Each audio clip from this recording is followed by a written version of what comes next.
today we have a guest, and it's a special guest who has been on LinkedIn since 2004. What was I doing in 2004? I was probably in secondary school or something.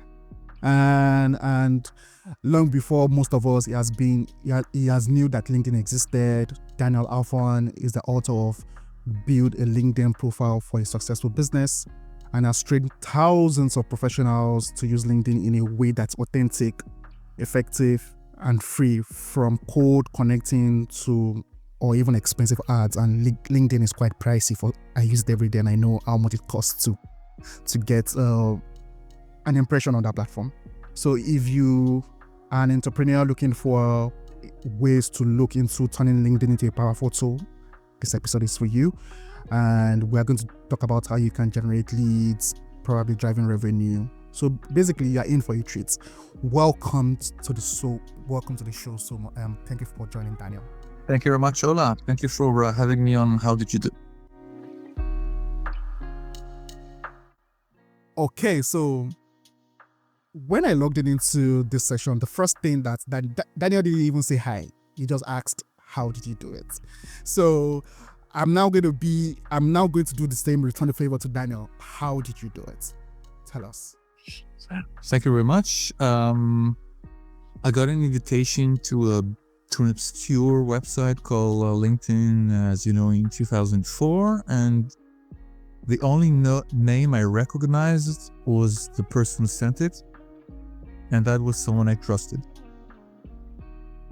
And so I decided to check that platform out. 2004, Facebook wasn't out there, so the concept of social and it was not even existing. And 2 years later, LinkedIn helped me slash my own sales cycle. I was a salesperson. By identifying the name of the person I needed to reach out to within the organization. And that's the moment I started seeing what's under the hood, and I specialized. And then friends asked me to train their people, and at one point you wake up and you say, okay, this is what I'm doing, let's forget everything else. It's been a bumpy ride, and since we started this conversation, hundreds of people all have joined LinkedIn. Every second 3 people sign up. So it's interesting the way you were like one of the earliest adopters of the platform. And one thing that came across my mind, you said 2004.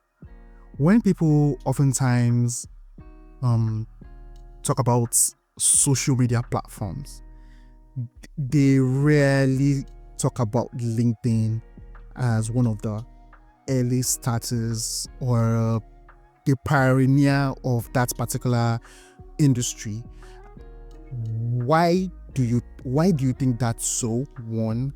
And what are the things that you think what are the things that you know and you think that is giving LinkedIn an edge in terms of separation amongst other social media platforms right now?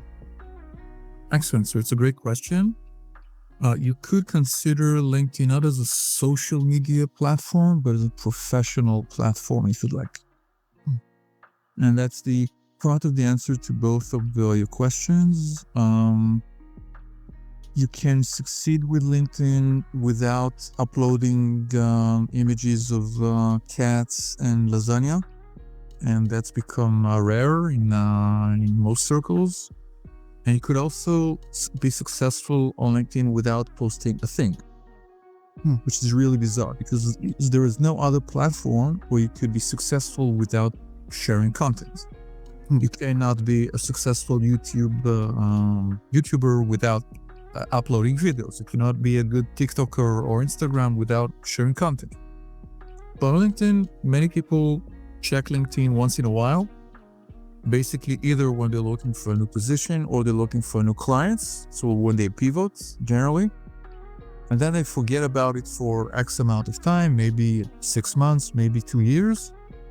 And most people are less interested in what we share, but in our professional background. Like, can you help me if I want to invest in paid media across LinkedIn or Facebook or other platforms? When I visit your profile, give me the answer.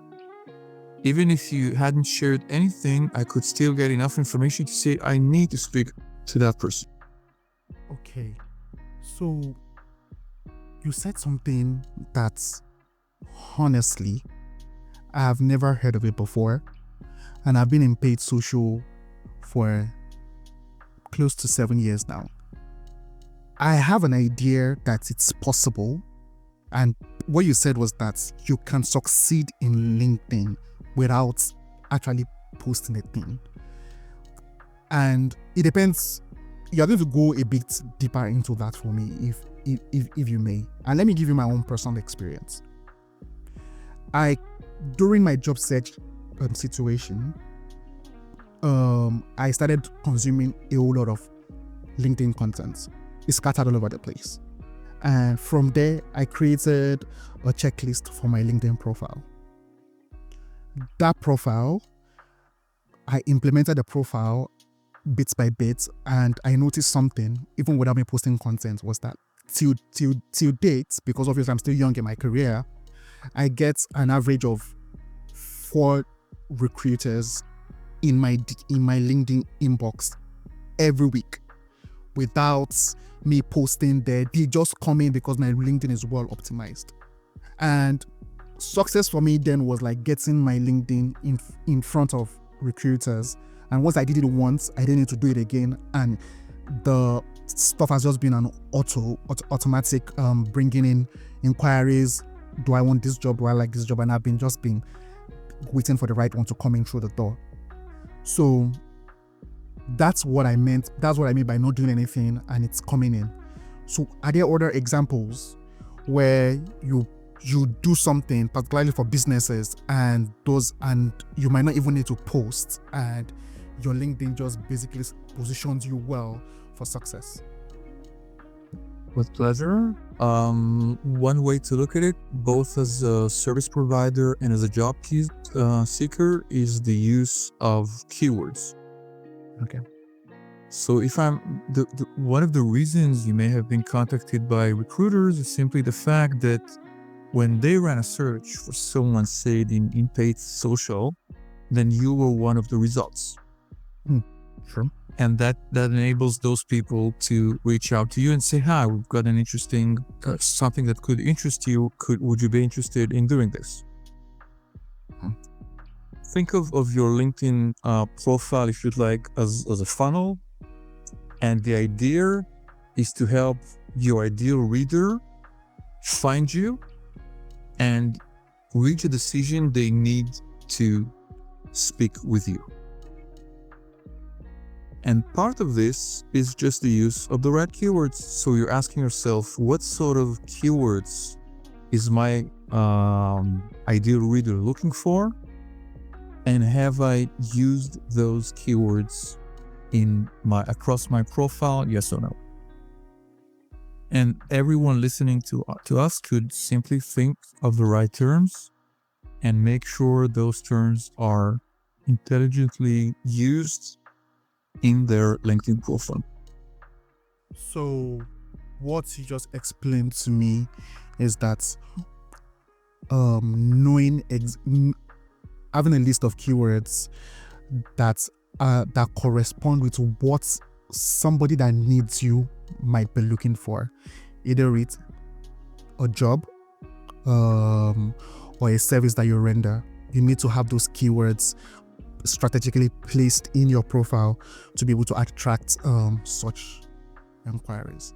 So I think, to be honest, what Daniel shared with us, it's something that I have tested myself, and I said earlier, and it really works.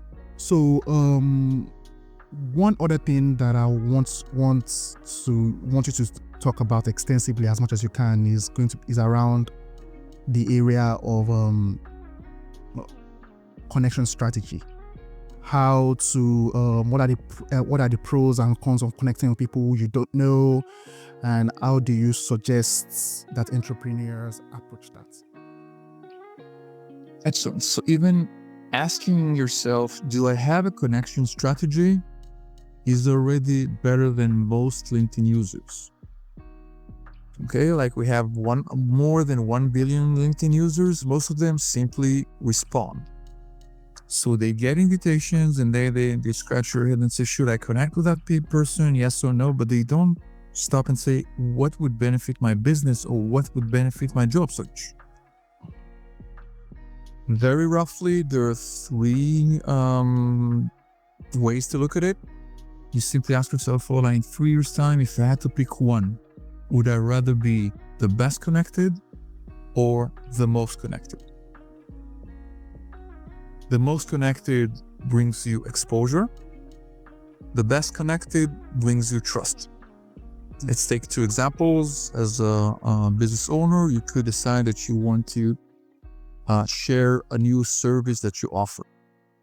If you have 50,000 followers, then even if 1% or 2% of people see that, it could still amount to significant exposure.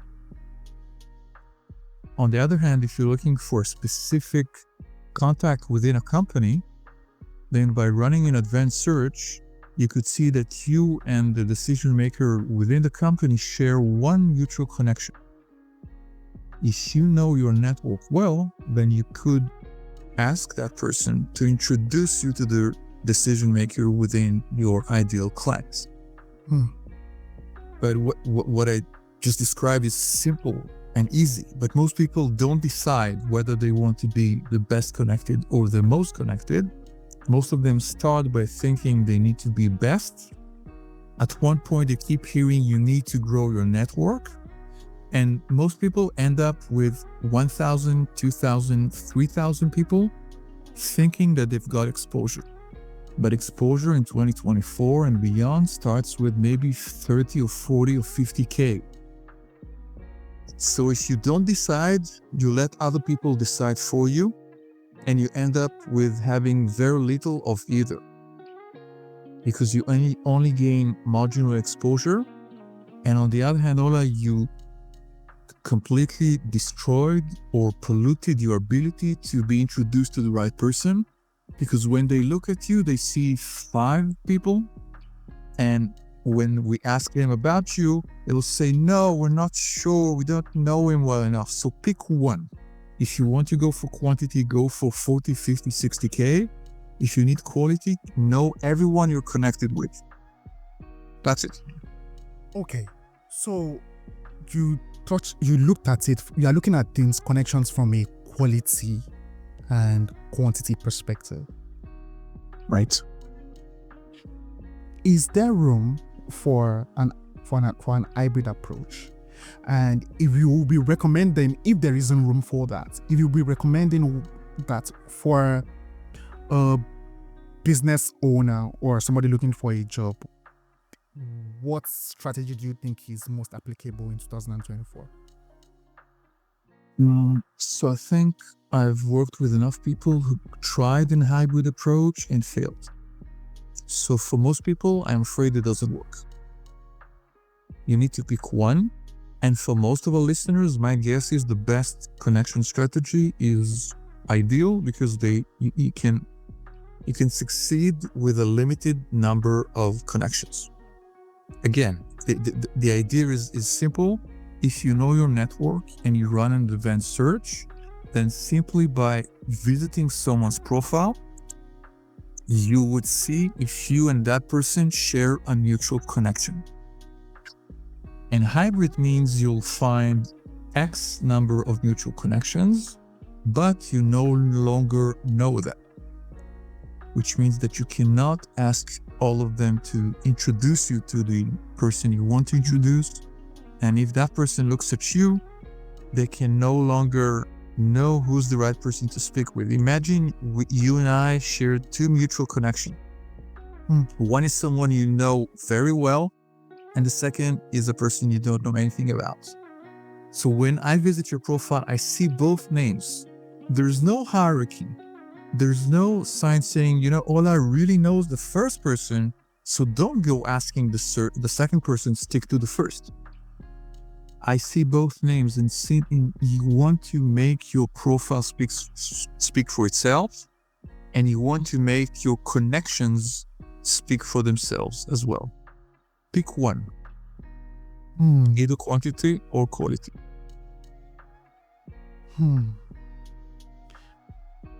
Honestly, the way I would always go the quality route, and because at the end of the day, what actually makes us successful, it's usually not by the volume of people that we've known or we've met all our lives. It usually comes down to one specific person, two specific people that pick specific interests in the kind of value that you have to offer, and they'll be the one to green light you from one stage of your life to the other for you to progress. Though at times the crowd that follows you might play a role, but the decision of those two people or one person is what really matters at the end of the day for you to move forward. Now let's dig a bit deeper on those quality connections.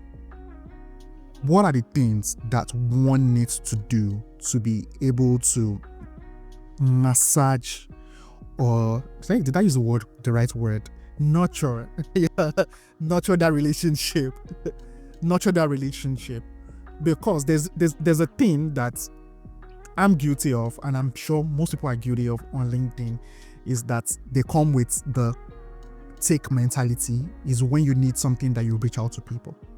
So what are the things that you need to do on LinkedIn that you have a set of people that you consider premium connections, and you nurture that relationship without being overbearing and being too intimate, because the platform is not built for that? What are the things that you can do as somebody to nurture those relationships on LinkedIn? Great. So I like the question, because most people, again, don't ask themselves that question. And let's get back to real life, right? If we may. So the moment someone sends you a connection request, most people look at it and say, wow, I'm popular. Let's accept and let's add another name to my belt. The thing to ask is, will I be able to find time for that person to nurture that relationship with him? Because, as you know, most people have a limited bandwidth. Maybe you could keep in touch with 100 people. Maybe some of our listeners or viewers can only keep in touch with 20 people. And maybe someone could say, I can manage to keep in touch with 5,000 people. But there's a limit. And you need to ask yourself, what is my bandwidth? How much time do I want to dedicate to nurture those relationships? And let's take the simplest example. If you only have a couple of minutes a day or a couple of minutes a week, visiting the notification section on your LinkedIn desktop will show you changes that happen to your network. And the two major changes you could follow up easily with is updating their profile saying they started a new position, or having their birthday. So when is your birthday? Mine, 2nd of May. Okay, so imagine I visit LinkedIn once in 6 months, and I happen to visit it in June. So if I scroll down, I will see that your birthday was on May 2nd, but it doesn't make sense to reach out to you in June and say, hey, I forgot to tell you happy birthday last month. It doesn't make sense. But if you visit LinkedIn, even for 5 minutes a week or for 1 minute a day, and maybe one person a day will have their birthday, will you be able to reach out to them and wish them a happy birthday or not? Yes, I will. Excellent. And the greatest secret is to know when to leave the LinkedIn platform. So maybe LinkedIn just showed me that on May 2nd is your birthday. But now what I could do is switch to email or switch to something else, and then visit your platform, visit your Facebook, visit your Twitter, visit your Instagram, see what you've been up to, and say, hey, I noticed that you uploaded images from the London Eye or from Nigeria XYZ. How it's been, and happy birthday. This may have taken me, 60 seconds. But it shows you that it's not an automated message sent by Daniel. because he had to actually read and see what's happened to you and relate to something that we shared in our past, whether we worked together, we studied together, or we collaborated on. So consistency is better than binging LinkedIn. 10 minutes a week is better than a whole weekend and then forget about it for 6 months. And keep in touch with people simply by visiting their profile, seeing if there's an opportunity for you to network with them, and the messaging could take place outside of LinkedIn. Sounds like, for some people, it sounds like a full-time job. So say I cannot have a bandwidth for 500 people, have a bandwidth for 50 people, and only connect with 50 people. That's fine. It's not a numbers game. If you can only have, like, you know what you said, I could message someone if it's once a day. So let's take the extreme example. I could only message one person once a week. Okay. So 52 weeks, I could have 52 connections and still reach out to them. Fine, do it. Okay. It sounds like the way you described it, and I'm trying to play the devil's advocate here. Usually, when people get into that platform, they are usually in a moment in their life that they are desperate, that they want results now. They need a new job, or they need a new clients to come in through the door to keep the business going. How and what you describe now requires a great deal of empathy and patience and thoughtfulness, strategy, long and short. How are the people who need to get results off of the platform as soon as possible, for whatever reason, how are they going to be able to balance the things that you just explained? You had a conversation I listened to with Aisha about how to stand out in the job market. And I encourage everyone to go and listen immediately after our chat to the episode, because we covered a lot of interesting topics out there. To answer your question quickly, I can tell like a customer story with someone who had 30 connections. And basically they were referred to me, and the person who made the referral said, maybe you could guide them, Daniel, and send them to do their homework, and then in 3 months' time, maybe you could work with them. But what we found out is that we could help that person who had 30 connections because he knew his connections well. And it turned out that one of his connections was enough to secure a full-time job or to secure new business. So it doesn't have to be difficult. If you know your network and you only have 20 or 40 or 200 connections, you could gain a lot from LinkedIn. If you have 60,000 connections, you have great exposure. But if you have 4,000, then you don't have exposure and you don't have trust. And it's difficult, it's unrealistic to veer and to change, because it takes years to move from quantity to quality. Wow. So you talked about exposure. It sounds like you're saying exposure is overrated. Yes, sir. So why are the medical people want to look out for instead of placing lifetime views? So let's take an example of a business owner, and the business owners, when you ask those business owners what KPI do they have, what North Star metric do they have in mind? Let's pick a simple example. Maybe it's traffic to the website, maybe it's downloads, maybe it's subscribers, maybe it's adding yourself to the email list. So let's take the email list. If your list grows by, say, 7 people a week, every day 1 person joins your list. Simple. And by using LinkedIn, you manage now to have, instead of 7 people, you manage to have 21 people signing up for your list. And the only thing that changes is that your use of LinkedIn, you show people the newsletter and 40 new people sign up. So instead of thinking about LinkedIn metrics, you get back to the business metrics. What is the top of funnel metric that is important for you and that you monitor regardless of LinkedIn? And then make sure that your LinkedIn presence help that specific metric. If you want to focus on downloads and you know that you have 200 downloads a week and you're using LinkedIn and now you have 350 downloads a week, so you can attribute those 150 extra downloads to your LinkedIn activity. Instead of saying, wow, I have X followers or X searches or X recommendations or X endorsement, just measure what's important in real life, and that's your business. And for job seekers, the amount of interviews, the amount of people reaching out to you, just like the recruiters reach out to you and 4 recruiters a week message you and say, hi, let's talk. So this is a metric that job seekers could look into.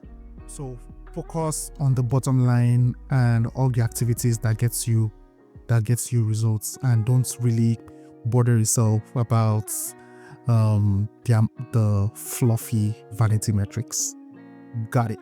So all of you listening, so this is Daniel Alfred, and the way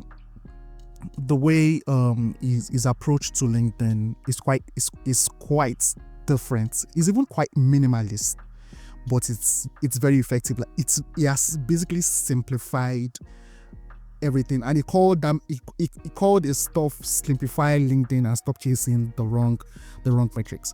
So let's go back to LinkedIn profile. Please, can you try to define, because I think this should be the final question so we don't overflow it. How do you see the LinkedIn profile? What makes a profile on LinkedIn very different from any kind of profile out there on social? Short answer is that your LinkedIn profile comes top in Google searches for most people. So I advise everyone to run a search for their full name in English, and they'll see that for most people, their LinkedIn profile tops the list. Even if you haven't visited your LinkedIn profile in 2 years, it could still top the list. And think of it as a landing page, like 3 questions. Who's my ideal reader? Say someone who wants to invest in paid media. Second question, what action would I like those people to perform if I manage to make them visit my profile? So basically reach out to me or visit that page or perform that action. And 3, am I helping my ideal reader, once they discovered my profile, to understand that I'm the solution to their trouble? And that's the way job seekers or business owners could treat their LinkedIn profile, which is different from most other platforms, like you said. So long and short, your LinkedIn profile is your personal address, like your virtual address. Especially if you don't have a portfolio website or something. If someone wants to find you and you have a LinkedIn account, that is what they will see. Now, it is now within your power to determine what they see about you when they eventually find you. So that's where branding comes into place. I see a whole lot of, because I do a bit of mentorship, and I see a whole lot of young professionals who come in for mentorship and they either don't have a LinkedIn presence or the status of their profile is not good enough. And the reality is that anybody that would consider you would want to know if you're actually even putting effort into your own self, so that if you're putting effort into your own presence, probably you will do the same thing for their own business or whatever it is that they are bringing to you. That's the way I look at it from a marketing perspective. So thank you so much, Daniel. If people want to reach out to you, Daniel, where do you want them to come meet you if they need a consultancy for your business?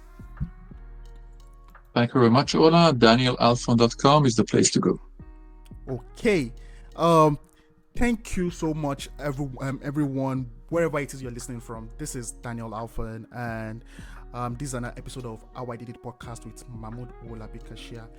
Please remember to like the video, share if you will, and drop a comment on the video so that probably when Daniel gets around to see it, you'll be able to answer some of those questions yourselves and reach out to him on his website. Thank you so much for joining. Till the next one, Ego B.